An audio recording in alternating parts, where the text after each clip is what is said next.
আমের দিনে সবার বাড়িতেই কম বেশি আমসত্ত্ব তৈরি হয়। আমি যেভাবে আমসত্ত্ব তৈরি করি সেটাই আজকে আপনাদের সাথে শেয়ার করব। আসসালামু আলাইকুম, আমার চ্যানেলে আপনাদের সবাইকে স্বাগত। এখানে সিদ্ধ আম চেলে নিয়েছি।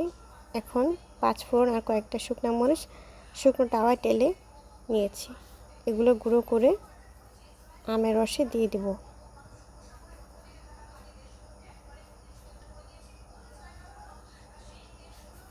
ক্রমাগত নাড়তে থাকতে হবে। এটা মিক্স করে নিচ্ছি। ভালো করে মিক্স করার পর এটাতে আমি স্বাদ মতো লবণ অ্যাড করছি।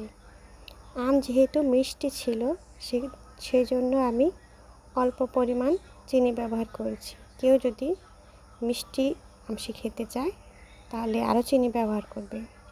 এই পর্যায়ে ঘন হয়ে এসেছে। আমি এটাকে ঠান্ডা করে রোদে শুকানোর জন্য প্রস্তুত করে নিচ্ছি। এতে শুকাতে দিলাম। কয়েকদিন শুকানোর পরে এই অবস্থা হয়েছে। এখন আমি এটা পিস পিস করে কেটে নিব,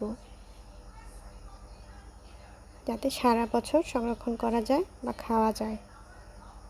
আপনারা চাইলে এভাবে তৈরি করতে পারেন। এই তো হয়ে গেল আমার আমসি অল্প মশলায়। আশা করি আপনাদের ভালো লেগেছে।